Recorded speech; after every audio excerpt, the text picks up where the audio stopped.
Addiction has been described as a global humanitarian crisis, as it affects millions of people around the world and is potentially one of the most stigmatized conditions that there is. Hey there, my name is Sahar and I'm a fourth year medical student in Islamabad, Pakistan. Today I will be doing a presentation in psychiatry for Dr. Vipin Kumar from Morehouse School of Medicine in Columbus, Georgia.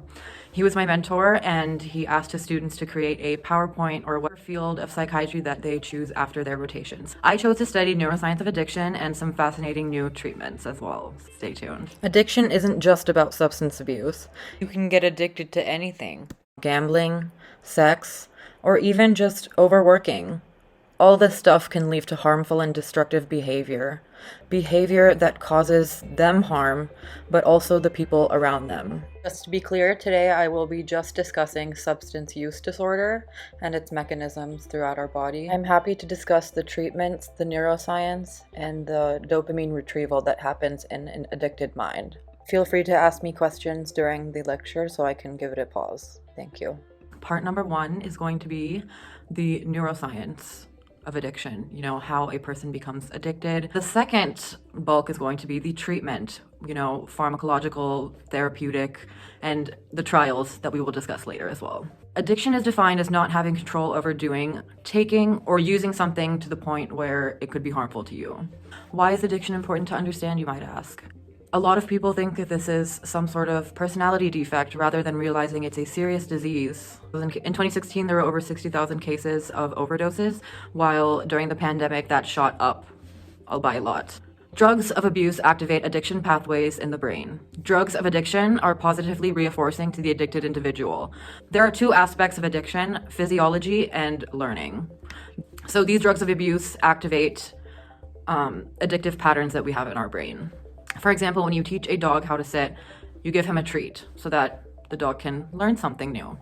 And that gives the idea to the dog that there is a positive reward associated with the dog doing that act of sitting. The treat made the dog happy, and now he's more likely to do that act of sitting again. Now that sitting is associated with happiness. This is a simple way to think about positive reinforcement. Overstimulation of the brain's natural reward mechanism produces intensely euphoric and pleasurable sensations that act to strongly motivate people to seek out more of it. Unfortunately, if we keep on taking and engaging in these behaviors and flooding our reward systems, over time the brain attempts to adapt to these chronically elevated levels of dopamine. The brain actually reduces the number of receptors that are able to respond to dopamine signals, with special channels being inserted to remove dopamine from the circuit. It also means that dopamine release is reduced as well. With your ability to feel pleasure now drastically reduced, you experience tolerance, a state where you need to experience more and more of this substance or action in order to release the same amount of dopamine. Negative reinforcement is always some sort of withdrawal. It's when you remove something, for example, you take a Tylenol to cure your headache. You basically are engaging in an action to try to avoid a negative reaction. Reward, motivation, and emotional processing has given us an understanding of the abnormal behaviors displayed in an addict versus a non-addict. So this has provided us with new targets in treatment as well. There's no known true cause of addiction. There are multiple theories. One of them could be genetics. There's a lot of linkage that people are discovering these days involving certain genes. Or we have the environmental causes, such as the theories of nature versus nurture and things like that. There's a diaspora of causes that can lead to addiction. There's this interesting fact about this tribe in China. They have a deficiency of the enzyme alcohol dehydrogenase. That basically means that they are not allowed to drink the normal amount of alcohol that a normal individual can. In fact, it makes them volatilely ill. They're just unable to process it and metabolize it because they are lacking that enzyme. So a lot of our treatments with alcoholism are also linked with the enzyme alcohol dehydrogenase. So by looking at different people and around the world, and by looking at different cases, we can learn new things and we can make new discoveries over time. Like history somehow can repeat itself. One could say that food, water, and dopamine are the most essential things in your life. I mean, dopamine, you need to get up in the morning. It motivates a person to do something and to continue with doing normal tasks. And making human connections with other people, which is another vital quality of being a healthy human being. So dopamine can actually be measured. The normal person needs 58 nanograms per deciliter on a normal day to get out of bed, and on a bad day it would be around 40 nanograms per deciliter. Say it's the best day ever, you win the lottery, you have 2% body fat, that would be 100 nanograms per deciliter approximately. That is basically a clear indication that your body is not naturally supposed to be having more than 100 nanograms per deciliter of dopamine in the brain. Dopamine is a lovely chemical, we all want it, but just because something is good doesn't mean we should keep doing it. I mean, water is great, we should be drinking 8 cups a day of water, but not 5 gallons of water. Another interesting fact as well, when you have sex, it's approximately 96 nanograms per deciliter of dopamine, and while you're eating your favorite food, it's a little bit higher than that. So when they say that food is better than sex, it's kind of scientifically correct. So let's say we have a guy on methamphetamine. This chemical pushes us up to 1,190 nanograms per deciliter, which is more than 10 times the amount our brains should be having. And marijuana and alcohol also pass into the high hundreds, which is also another interesting tidbit. Now we move on to withdrawal, which is the very important part as physicians for us to understand. Withdrawal refers to the symptoms that occur when a substance-dependent person abruptly stops taking that substance. Both illicit and prescription drugs can cause withdrawal. Drugs of abuse include prescription drugs such as opiates or depressants, or benzodiazepines, barbiturates, and even stimulants for diseases like ADHD and narcolepsy. Another category for abusing drugs is taking medication that is prescribed for someone else, taking drugs in higher amounts than what you are prescribed and what is intended, or taking drugs for a different purpose that was intended, for example, getting high rather than anxiety.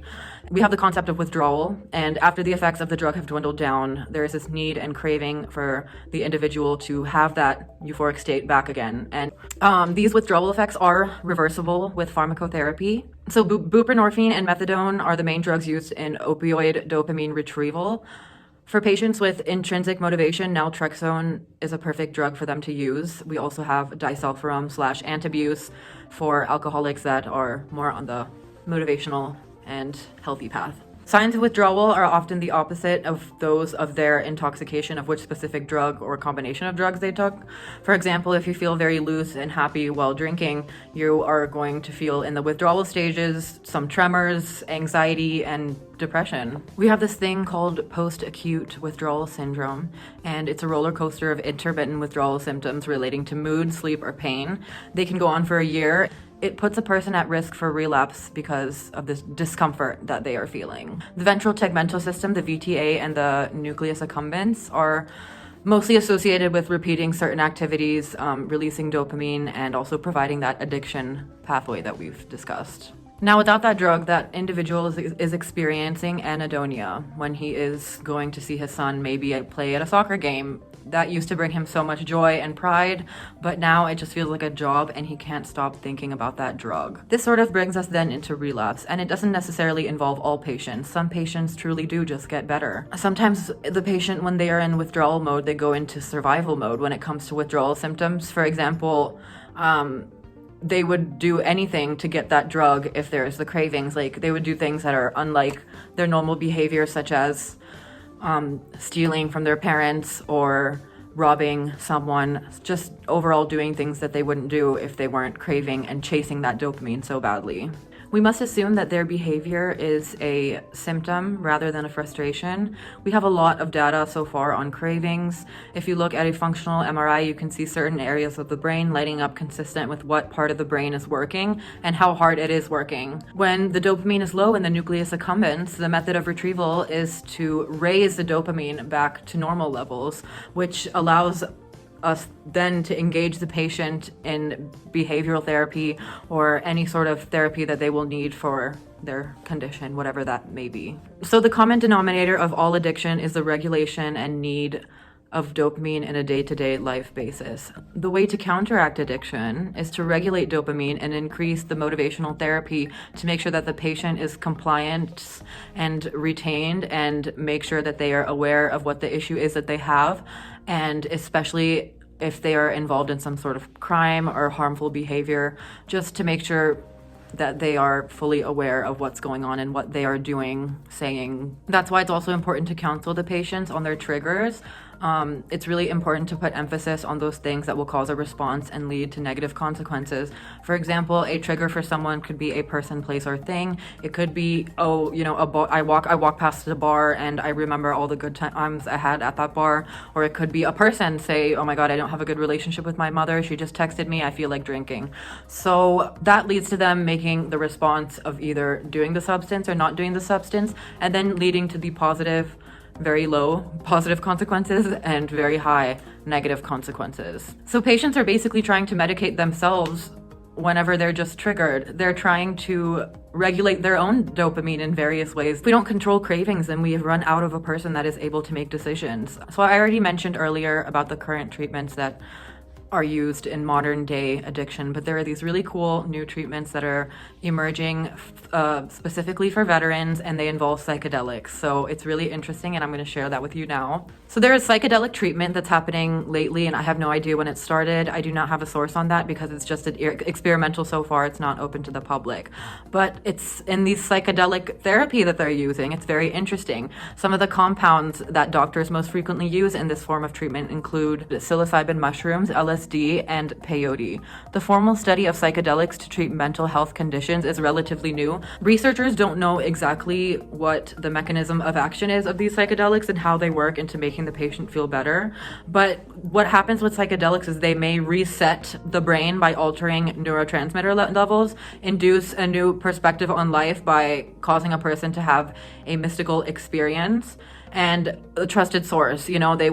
There will be a trusted guider in this psychedelic experience to guide that person and teach them a new way of thinking. So some research also suggests that these psychedelics increase suggestibility, which makes a person more approachable to therapy if they weren't before. So it's definitely an interesting topic. If you studied forensic medicine, that you might have heard of suspended animation, when your vital signs are so low that the person almost seems dead. Well, this commonly occurs in psychedelics. I definitely think that's some sort of food for thought for how they treat people with psychedelics. You wonder, how can you treat addiction by making them addicted to something else? But these studies have shown a lot of improvement in not only addiction, but chronic depression and other chronic diseases as well. So veterans these days are actively advocating for the urgence and use of psychedelics for their treatment. So then there's this guy, he has a PhD, his name is Richard Doblin. He is an expert in psychedelics and their possible mental use. So he believes that there are many applications and uses for psychedelics that extend beyond the VA, especially for depression and other psychological issues. Doblin himself says that by 2025, we'll see a ramp up of psychedelic clinics. But as of today, November 21st, 2021, it is still not accessed to the general public yet, just under experimental trials for now. So don't go signing up just yet. So I'm going to wrap up my presentation by saying that the reason why studying addiction is important is because it not only ruins a patient's life, it also ruins the lives of people around them, and it makes life extremely difficult for them to live, and that provides a lot of danger to them and the people that they also surround themselves with. These patients must not be ignored because a lot of people don't have a lot of knowledge on why people would become addicted to drugs. They often think that people who get addicted to drugs lack moral willpower or moral principles.